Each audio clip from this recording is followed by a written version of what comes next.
Welcome back to another episode of Equity Mates, or should I say... Oh, shit, where's the dog? He's rattled. Last episode of the year. And he's already on holiday mode. Equity Mates! I will say this about investing. Everything you do learn is cumulative. What I learned at 20 is useful. Welcome back to another episode of Equity Mates, or should I say, g'day there folks. Welcome to another ripper of an episode of Equity Mates Investing Podcast, your go-to show for all things investing. Whether you're as green as a rookie trader or you're inching your way towards Warren Buffett status, our mission is to help you smash through those investing barriers from square one all the way to dividend town. As always, I'm joined by my equity buddy Ren, and who am I? Bryce, well, you're Australian to begin with. I'm going to guess Steve Irwin, but I'm not going to say it confidently. No. You know what? I'm actually not going to guess that. I'm going to guess... no, I don't know. Insert generic Australian here, I guess. Yeah, this one was you. I did think that maybe you would do you for the last episode, but... That's what ChatGPT thought of. So ChatGPT knows me? Well, I just said do this in the voice and style of Alec from Equity Mates Investing Podcast, and it just came back with that. Jeez, the AI is getting smarter. So anyway, there we have it, the final ChatGPT intro for 2023 and the final episode for the year. So we're going to close out today with a year in review. We're going to go through the Equity Mates Awards, who the winners were, and some key moments. But the markets don't stop when we get to this point in the year, Ren. So there is some news that we want to cover off first. That's right. And I guess, you know, the story of this year has been a story of inflation and interest rates. So in our final episode of the year, it feels only fitting that we talk about inflation and interest rates to begin with. But there is some good news, and you know we want to close the year with some good news. Unfortunately, it's not good news in Australia, although there are some promising signs, but it's news over from the US. So the US Federal Reserve, who sets their interest rates, met, and they've held interest rates. Yes, they've held interest rates, and that's because inflation for November in the US was 3.1%, so tantalizingly close to that 2 to 3% range that central banks like to see the inflation rate at. Yes, 3.1% for the 12 months to November, and that's down from 3.2% last month, the 12 months to October, and that's down from 3.7% in the 12 months to September. So you can see a nice little trend. Great trend. One of the differences though, Ren, is that the Fed has a 5 in front of their interest rates. Here in Australia, we're at 4.35. The Fed are at 5.3 or 5.33, whatever the specific number is. Yeah, now the exciting news is, I actually didn't see this, but you mentioned that they talked about cutting next year. Well, I don't think they've explicitly come out and said we will cut next year, but the quote was from the chairman, Jerome Powell, that cutting rates have now come into view as inflation continues to fall. And it's the first time since 2021 that they haven't projected any further rate rises. There you go. All right. Well, I think that's that. Let's put a bow on interest rates and inflation for the year with that story. Done. We've spoken about it enough. Hopefully it won't be a big story in 2024. It will be. Right. On that note, let's come back home, because one of the most notable share market listings in recent memory in Australia is happening. And it's not happening the traditional way, but Chemist Warehouse, I would say the second best retailer in Australia.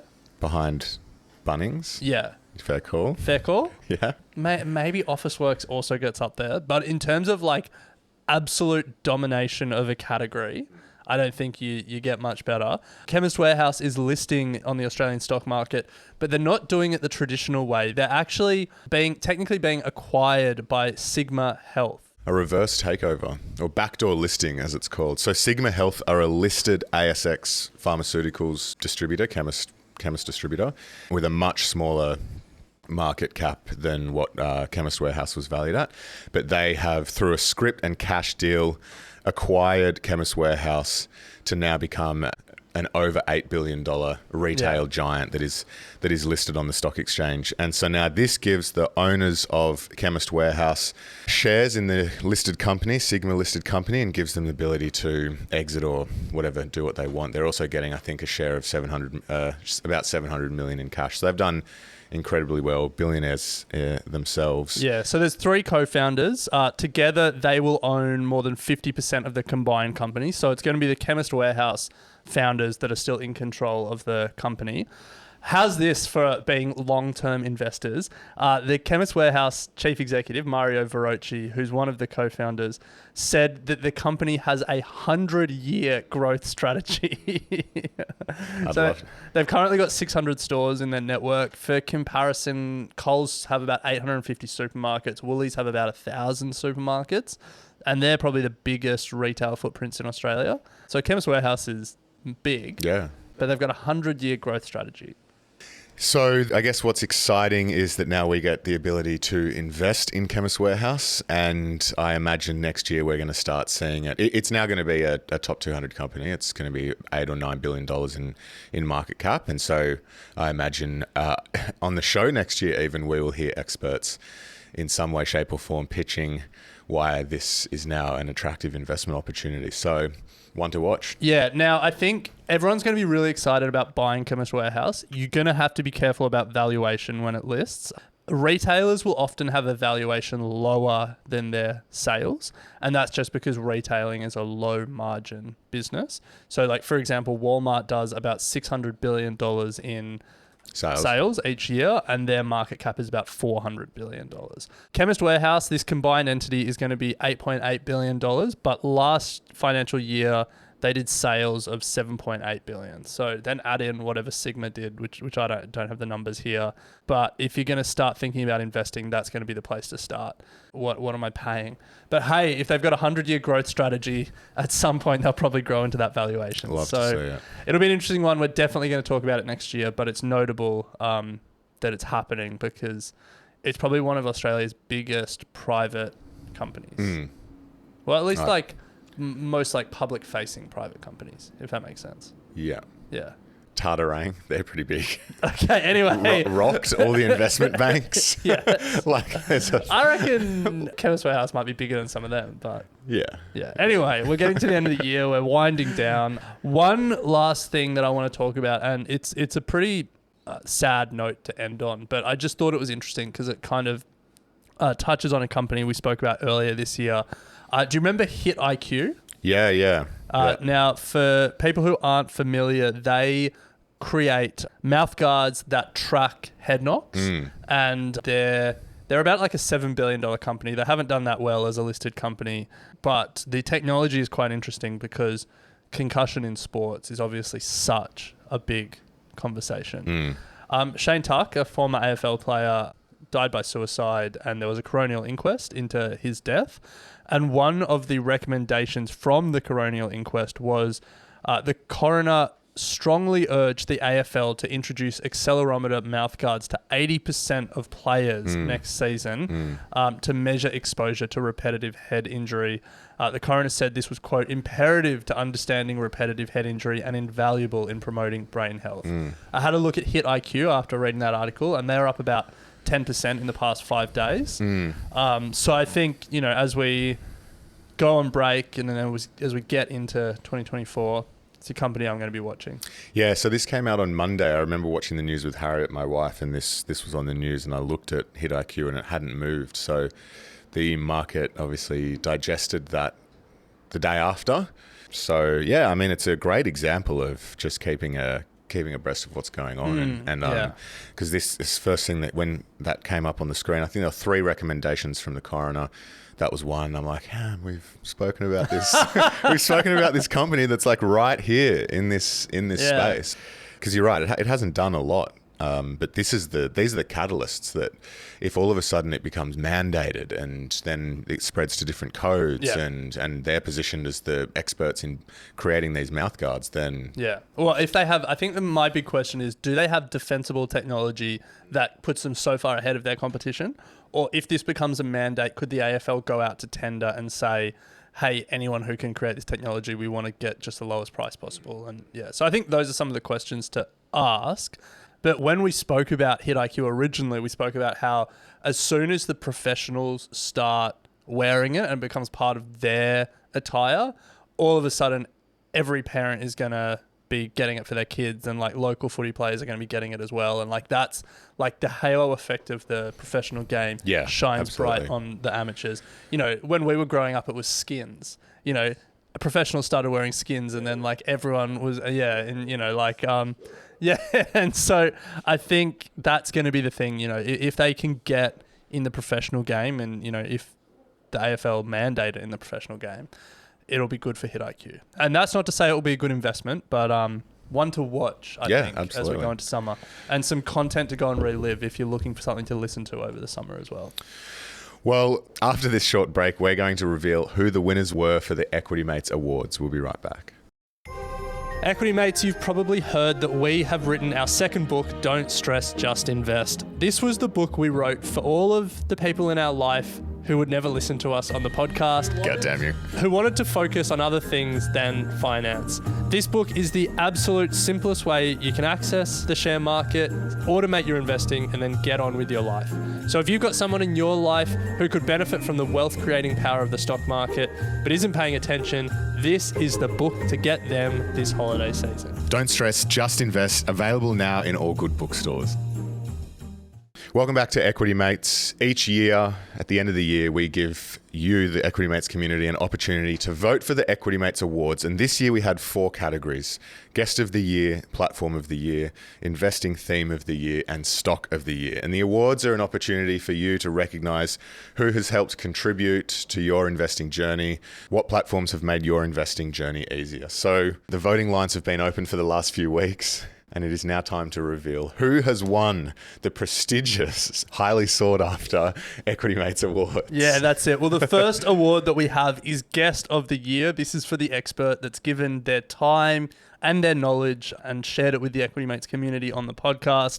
We had 10 nominees and voting was open. Thousands of votes have come in. And Bryce, I'm very excited to announce that the winner of the 3rd annual Equity Mates Guest of the Year, Andrew Page.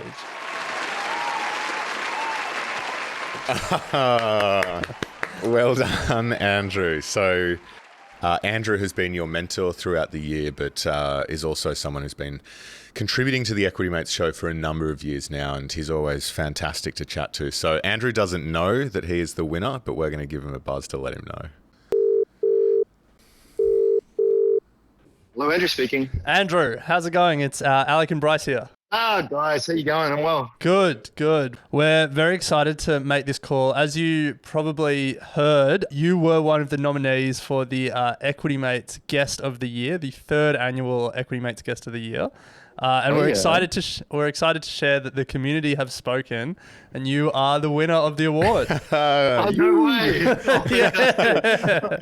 Yeah. So I guess from us and from everyone in the Equity Mates community, a massive thank you for giving your time and your knowledge throughout the year. Yes. Oh wow! Well, thank you. I mean, I guess it helps to have a community of people that you can rally to like rig the voting system. So that's great. I mean, for context here, Andrew, you're talking about the Strawman community. For those that are listening who are unaware, strawman.com is worth checking out. That is the community that Andrew... I made it a condition of membership that you have to vote for me or you get kicked out. And so, Nice. Well, it's worked. But whatever it takes to win. We know that people will go to long lengths to win this highly prestigious award. So all sharing, love and more. Yeah, 100%. Now, we do have a beautiful trophy that is currently getting engraved that will be sent your way, Andrew, that we do expect to see in the back behind you on the green screen in all of your footage going forward, as I'm sure it will be, but it was pride of place. It'll go along with all the other, many illustrious trophies and awards I've won over the years. So basically next to my Year 8 soccer trophy, it'll have pride of place. Perfect. Nice one. And we look forward to getting you back on the show next year for you to defend your award, and as you try and go back to back in in the 4th annual Equity Mates True. Awards. We haven't had it back to back. Yeah. I'm going to do my darndest, guys. Don't you worry about that. I will be there. I'll be training up over the summer, reading up on everything. I'm going to come in hot. Yeah, nice. We'll love that. Massive thank you for taking the time today and throughout the year. We really appreciate it, and have a good break. Look, guys, in all seriousness, thank you. It's absolutely my pleasure. As you and all your listeners know, you can't shut me up once you get me on a run on something I'm interested in. So basically, if you ring, I'm going to pick up the phone, and then you can just hit record and go for a 2-hour walk or something, and we'll all be happy. Nice. Well, let's not even get started on Bitcoin at the moment. So we'll leave it there. We'll leave it there. But have a great break, Andrew, and we'll chat next year. That's awesome, guys. Thank you so much. Thanks for everything, and thanks to everyone who voted. And have a great Christmas. Nice one. Nice. Thanks, Andrew. Nice. Well, there we go. Yes. So thank you to everyone who's voted for Andrew and all of the other amazing guests that we had on the show. But I think he's absolutely a deserved winner. A, because of the time that he just gave to you for the Mentored this year. But B, he is genuinely someone I love listening to. And we do continuously get feedback from the audience on how good he is. So congrats to Andrew. Now, to the second award, which is Platform of the Year. And this is the opportunity for votes on brokers, research houses, stock trackers, whatever you felt contributed most to your investing journey when it came to platforms. So, Bryce, for this second award, we had over 40 platforms nominated by the Equity Mates community. There was some very popular ones, and then some which even I haven't heard of before. So some for me to research. A real reflection of how our community is growing overseas. A number of non-Aussie platforms also got a mention. IND Money from India. Great. Yeah, actually a couple from India. So that's good to see. We love that. Well, shout out to our international community. Yeah. Spread the word, keep it growing. We are keen to do an international tour at some point. But anyway, park that for 2024. We had someone nominate none for this category. Fair call. You were allowed to skip them, but they took the time to write none for Platform of the Year.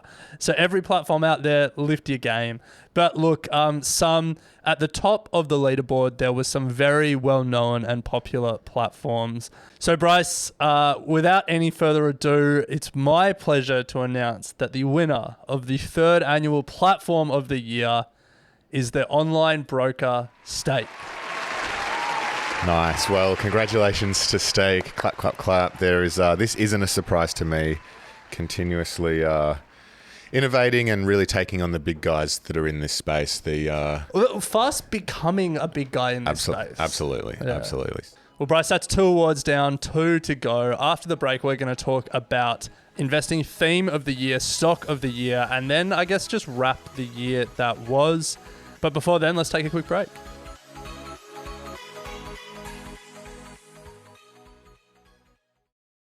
Welcome back to Equity Mates. Today we are putting a bow on the year. This is our final time in the studio for 2023.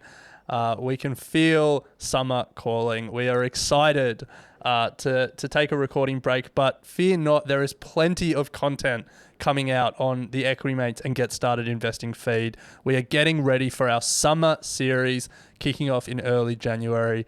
But before then, Bryce, we've got to wrap the year. We have given Guest of the Year. Congratulations to Andrew Page.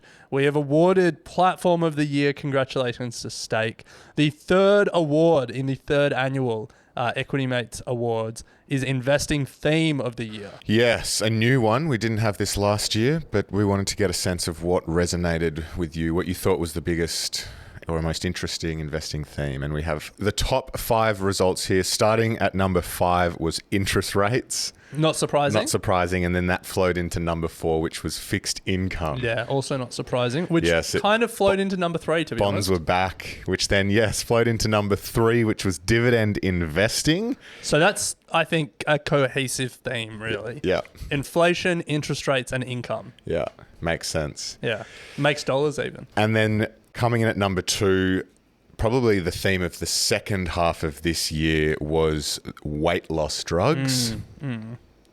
But no surprises that the theme of 2023, investing theme of the year for the Equity Mates Awards, was AI.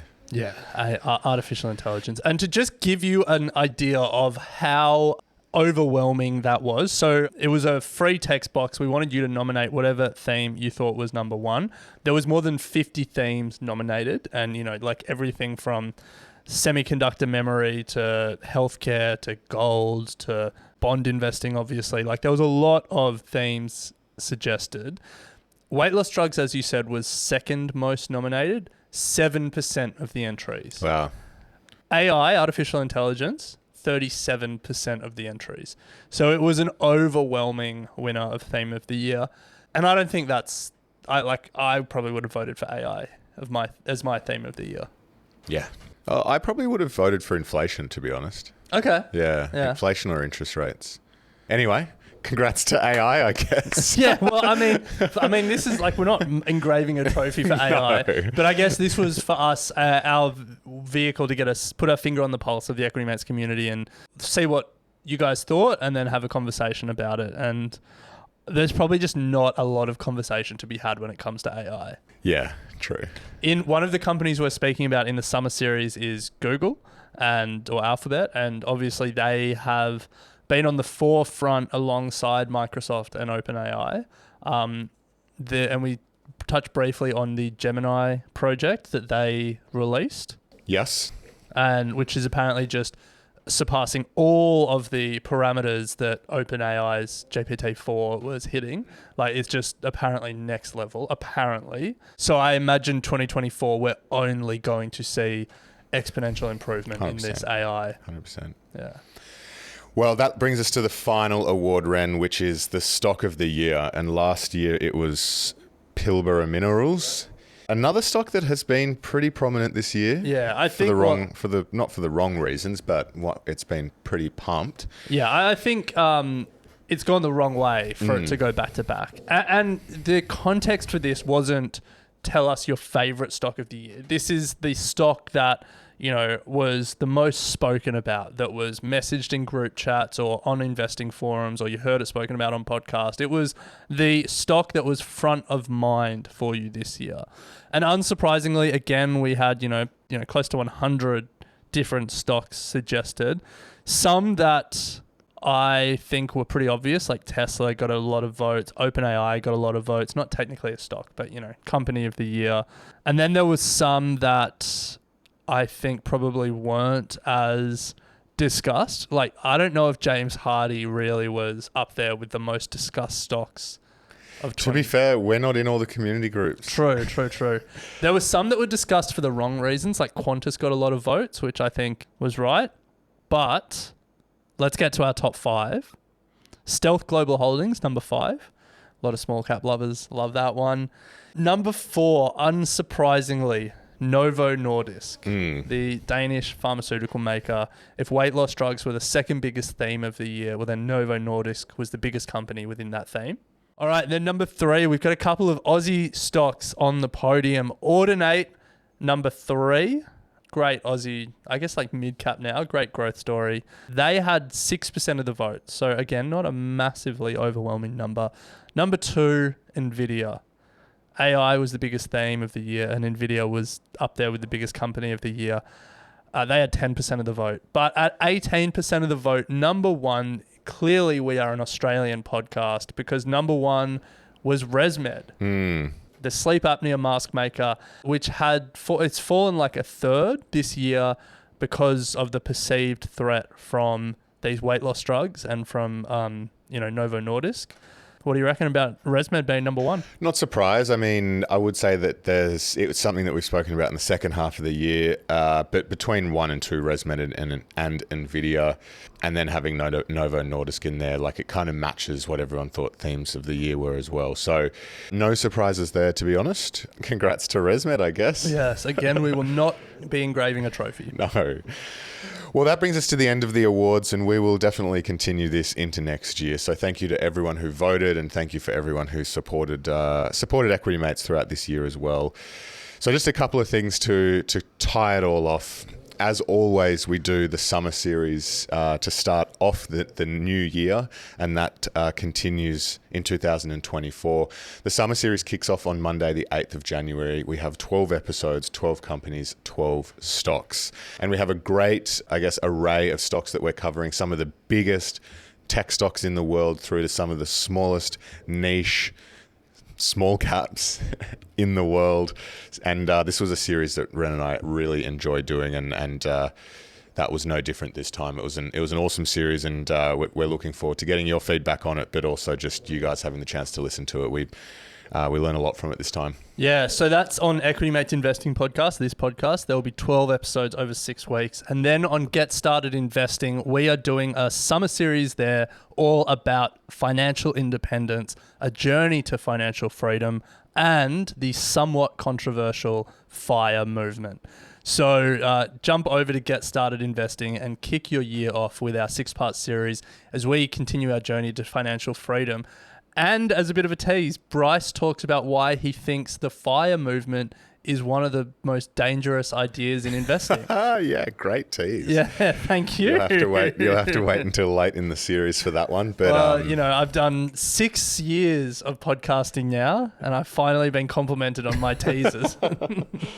Yeah, anyway, don't get me started. So, look, a great month and a half of content coming up from early Jan. We'll be taking a break for a couple of weeks over Christmas and the New Year before it all kicks off. And in that period of time, Ren, there's some content recommendations that we thought we'd leave everyone with. Yeah, you can't do a end of year wrap without talking about some of our favourite content from the year, to leave everyone with some suggestions to listen to and read over the New Year's. So we've got podcasts and books. Maybe some other stuff. I don't know. Let's see what we got. Do you want to kick it off? Well, look, you know that my podcast listening is nowhere near the extent it is of yours. So I only have my regulars that I would recommend, which I think everyone knows about. Scott Galloway. Yeah, Scotty Galloway. I think, if you are interested and you don't know who he is or want to listen to him, it's called the Prof G podcast, Prof G Markets. Really good podcast. So tune into that. Scott Galloway. But I'm just going to leave you with a series to watch over the summer. Okay. No book? So I just finished reading Outback by Patricia Wolfe, and it was a great crime thriller set in the Australian outback. So if you like that sort of Scrublands vibes, if you're seeing that new show on Stan. Yeah, I watched it on Stan. Yeah. That was good. Yeah, so sort of that sort of like, small town, out the back, in the outback. Yeah. So check that out. I really enjoyed it. I do like a bit of a crime thriller. What was the book that you gave me this year? Was it Before the Fall? Before the Fall. Yeah, that was good as well. Yeah, and that's another good thriller. But probably the best show I have watched in 3 or 4 years, I reckon. We've just finished, my wife and I, and Harriet doesn't generally stick with me when it comes to series.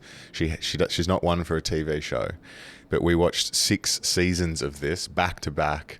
Hold on. Can I guess? Yeah. The Wire. No, I do love that though. Breaking Bad. Done that. 6 seasons. Yeah. Game of Thrones. No, we've done that. What is it? Line of Duty. Oh, is this British the internal affairs yeah, cops? I've heard police someone else corruption. talk about this. So maybe I've heard you talk about it too. No, so Rowie and Flynn both. Okay. When you probably lived with them, Rowie sort of got into it and suggested it. It's about the AC-12 anti-corruption unit within the British police force, and each season has a slightly different narrative, but it all ties together, which is good. And so, yeah, just gripping, great character development. Seasons are reasonably short, 6 to 8 episodes, and available on Stan. Nice. Epic. Nice. Well, we've got producer Sascha here, who's also got some content recommendations. So, Sascha, what are you going to leave the Equity Mates community with? First of all, totally agree with Bryce. Line of Duty, so good. Nice. One of the greatest shows. But my pick would be Killers of the Flower Moon, the book I read ahead of the movie. I think it's worth reading the book. Have you seen the movie? Yeah, I've seen the movie Isn't it as well. almost 4 hours? No, I think it's 3.5 hours. Yeah. It's 3.5. I went in at 7 and came out at 11. Yeah. crazy. Apparently, so Napoleon is 2.5, but they're going to release a Ridley Scott director's cut, which will be over 4. Wow. Apparently. I've heard that somewhere. Wow. So, yeah. Could be Yeah. wrong. So on that note, if you are a movie fan, The Big Picture is the podcast I listen to most weeks, which I think is pretty good if you're a movie nerd. But the other podcasts that I listen to and I've recommended to a couple of people and they've all come back and said they really enjoyed it is Ghost Story. So if you're after like a throwback, just one season, one story, that's it. That's a good one to get into over the holidays. Nice. Okay, cool. I haven't heard of that one. Add that to the list. All right, well, I'll close it out. Podcast recommendation. This is one that I've recently found, but I really rate. It's called If Books Could Kill, and it looks at all the airport books, as they call them, but a lot of the pop psychology books. So, you know, like Nudge, Rich Dad, Poor Dad, Tim Ferriss's 4-Hour Work Week. Like a lot of those books that do really well in airports, and they just... Shred them. They shred a lot of them. They like look at the central argument around it and then just go through like all the data behind it and like look at the studies that they quote. And it's entertaining, but it's quite eye-opening as well. So I highly recommend it. Nice.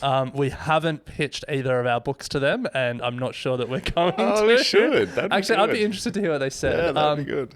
But yeah, you know, it's it's really good. I'm pumping through it at the moment. So that's my podcast recommendation for the summer. And 2 books to leave you with. Best non-fiction business book I've read this year is Caesar's Palace Coup. The book about Caesar's Palace.